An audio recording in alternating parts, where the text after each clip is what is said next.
السلام علیکم، میں سمی ابراہیم اور آپ دیکھ رہے ہیں ہمارا یوٹیوب چینل۔ آج 25 مارچ جمعرات سن 2021 دو بڑے امپورٹنٹ فیصلے سپریم کورٹ آف پاکستان کے۔ ایک تو پنجاب میں جو بلدیاتی ادارے ہیں ان کی فوری طور پر بحالی کا حکم دے دیا گیا۔ یہ مقدمہ کی سپریم کورٹ میں سماعت تھی۔ جسٹس گلزار صاحب جو چیف جسٹس آف پاکستان ہیں ان کی سربراہی میں بینچ تھا، اور جو پنجاب حکومت نے یہ دلائل پیش کیے جس میں انہوں نے یہ کہا کہ ہم کرانا چاہتے ہیں، بہت سارے بلدیاتی الیکشن ہم کرانا چاہتے ہیں، لیکن دوسرے صوبوں کے لوگ بھی تھے، اور یہ کہا کہ مردم شماری کے حوالے سے اعتراض تھا۔ لیکن پنجاب کا جو خصوصی معاملہ تھا اس میں بینچ نے یہ پوچھا کہ جو بلدیاتی اداروں کے الیکشنز تھے وہ 5 سال کے لیے ہوئے تھے، تو آپ نے الیکشن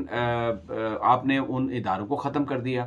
اور پھر 1 سال کے اندر آپ نے یہ کہا تھا کہ آپ الیکشن کرائیں گے، اور جب وہ الیکشن کرانے کا وقت آیا تو آپ نے پھر اس قانون میں، اس آرڈیننس میں پھر آپ نے دوبارہ تبدیلی کر دی۔ تو یہ کون سا قانون اس بات کی اجازت دیتا ہے؟ کہاں کسی ملک میں کبھی یہ ہوا کہ جو عوام کے نمائندے ہیں، جن کو عوام نے 5 سال کے لیے چنا، آپ ان اداروں کو ختم کر دیں، آپ عوام کے منتخب نمائندوں کو گھر بھیج دیں، اور پھر اس کے بعد آپ قانون میں تبدیلیاں کر کے تو آپ اس سے جان چھڑانے کی کوشش کریں؟ تو یہ 2021 تک،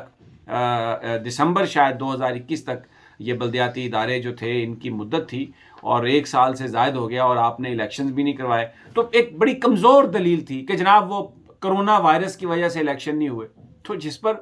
عدالت نے جسٹس اعجاز الحسن صاحب انہوں نے یہ کہا کہ گلگت بلتستان میں الیکشن نہیں ہوئے، وہاں پہ کرونا نہیں تھا۔ اور پھر اب یعنی آپ دیکھیں نا، یہ جو ایک بات ہے کہ جی ہم نے بلدیاتی الیکشن اس لیے نہیں کرائے کہ جی وہ کرونا تھا، تو پھر ڈسکا میں الیکشن کیسے ہو گئے؟ باقی جو ضمنی انتخابات ہوئے ہیں وہ کیسے ہو گئے؟ تو یہ بڑی ایک کمزور دلیل تھی۔ پنجاب حکومت جو انہوں نے کیا اس کو ڈیفینڈ نہیں کر سکی، اور سپریم کورٹ آف پاکستان نے very rightly, supreme court of Pakistan نے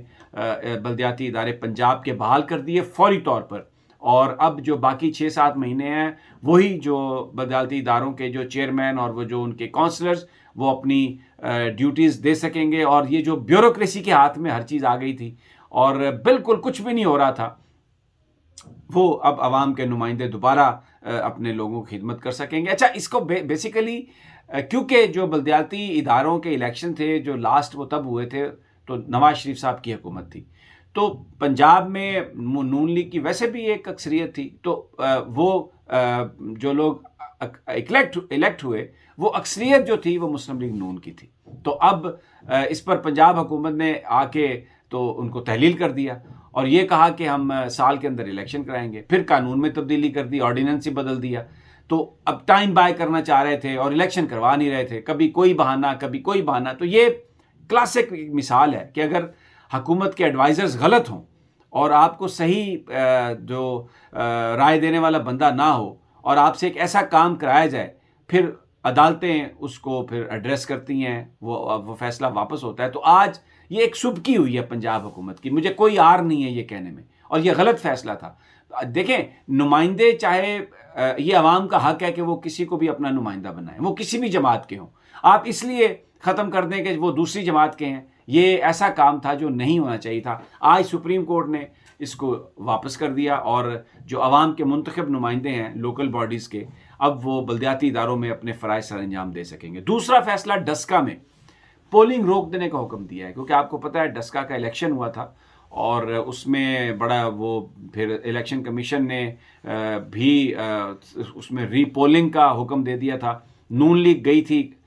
درخواست لے کے کہ تقریباً 20-25 پولنگ سٹیشنز ایسے ہیں جہاں پہ 20 پریزائڈنگ آفیسر اغوا ہو گئے اور وہاں پر دھاندلی ہوئی ہے۔ تو انہوں نے تو شروع میں جو درخواست تھی وہ یہ تھی کہ 20-25 یا 30 پولنگ سٹیشنز ہیں ان پر پولنگ دوبارہ ہو سکتی تھی، لیکن پھر مریم نواز صاحبہ نے کہا کہ جی یہ تو ہم چاہتے ہیں کہ پورا الیکشن ہی دوبارہ ہو۔ تو الیکشن کمیشن نے فیصلہ کر دیا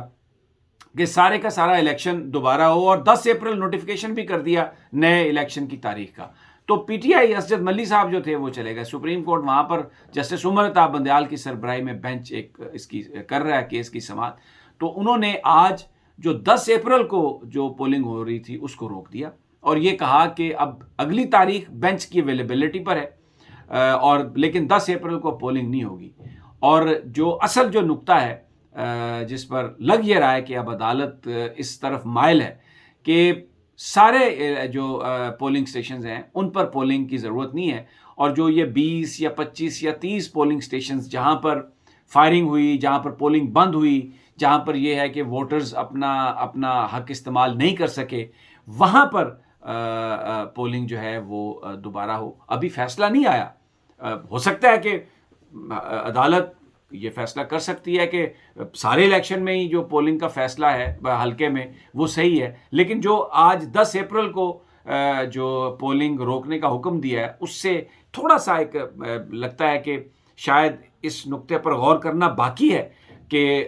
پولنگ جو ہے وہ پوری ہونی چاہیے یا انہی متاثرہ پولنگ سٹیشنز پر۔ لیکن بہرحال جو الیکشن کمیشن نے ریلیف دیا تھا مسلم لیگ نون کو، وہ آج سپریم کورٹ آف پاکستان میں ایسا لگ رہا ہے کہ شاید وہ ریلیف اس طرح سے نہیں جائے گا، اور یہ جو پورے حلقے میں پولنگ کی جو بات ہو رہی تھی وہ تو اب شاید نہ ہو، اور یہ جو ہے چند جو پولنگ سٹیشنز ہیں وہیں پر اس کی پولنگ ہو سکتی ہے۔ تو الیکشن کمیشن کو روک دیا، اور الیکشن کی ڈیٹ جو ہے وہ بینچ کے فیصلے سے مشروط کر دی، اور اب بینچ کی جو اگلی جو تاریخ ہے اس کیس کی وہ بھی آج نہیں آئی، اور وہ کہا یہ جج صاحب نے کہ یہ بینچ کی اویلیبلٹی پر ہوگا، جب بینچ اویلیبل ہوگا، جب ججز اویلیبل ہوں گے تو پھر اس مقدمے کو جو ہے وہ سن لیا جائے گا، اس کی سماعت ہو جائے گی۔ تو بڑے امپورٹنٹ 2 ڈیسیژن، بلدیاتی ادارے بحال، ڈسکا کی پولنگ جو ہے وہ روک دی گئی ہے ضمنی الیکشن کی 10 اپریل والی، اور ایک اور فیصلہ آنے والا ہے جو تھوڑی دیر میں آئے گا، جس میں جو لاہور ہائی کورٹ نیب کی اس اپیل کی سماعت ہوگی کہ کیا مریم نواز صاحبہ اپنے ورکرز کو ساتھ ریڈ زون میں لے کے جائیں، کیونکہ جو نیب کا دفتر ہے اس کو ریڈ زون قرار دے دیا گیا ہے، وہاں پر رینجرز بھی ہوں گے، اور نون لیگ یہ اعلان کر چکی ہے، پی ڈی ایم یہ اعلان کر چکی ہے، مولانا فضل الرحمان اور پیپلز پارٹی بھی کہ جی ہم جتھے لے کے جائیں گے، ورکرز لے کے جائیں گے اپنے۔ تو یہ نیب یہ کہتی ہے کہ یہ بیسیکلی پھر جو نون لیگ کی محترمہ مریم نواز صاحبہ جو آ رہی ہیں، یہ کوئی انویسٹیگیشن میں شریک ہونے کے لیے نہیں آ رہی، یہ ڈرانے دھمکانے کے لیے آ رہی ہیں۔ اچھا، اب اس میں ایک اور انٹرسٹنگ بات میں آپ کو بتا دوں، ڈاکٹر بابر اعوان یہ کہہ چکے ہیں کہ قانون کے تحت chairman NAB, deputy chairman NAB اور پروسیکیوٹر جنرل نیب اس معاملے پر پرچہ کر سکتے ہیں، انڈیپینڈنٹ اس پر سزا ہے کہ جو نیب کے کام میں مداخلت کرے، نیب کو ڈرانے دھمکانے کی بات کرے، ان کے کام میں رکاوٹ ڈالے، اس کو قانون یہ کہتا ہے کہ 10 سال تک سزا ہو سکتی ہے۔ تو یہ سمجھ نہیں آئی کہ اگر 10 سال تک سزا ہو سکتی ہے تو پچھلی دفعہ جب نون لیگ کے لوگوں نے نیب کے دفتر پر حملہ کیا تھا تو چیئرمین، ڈپٹی چیئرمین اور پروسیکیوٹر جنرل نے اس حوالے سے کارروائی کیوں نہیں کی، اور ابھی بھی اگر وہ یہ کارروائی کر سکتے ہیں تو عدالت میں وہ گئے ہیں۔ بہرحال ان کا ایک اپنا فیصلہ ہے، جیسے یہ فیصلہ بھی آتا ہے آپ کے ساتھ شیئر کروں گا۔ اجازت دیجیے، اللہ نے کے بعد۔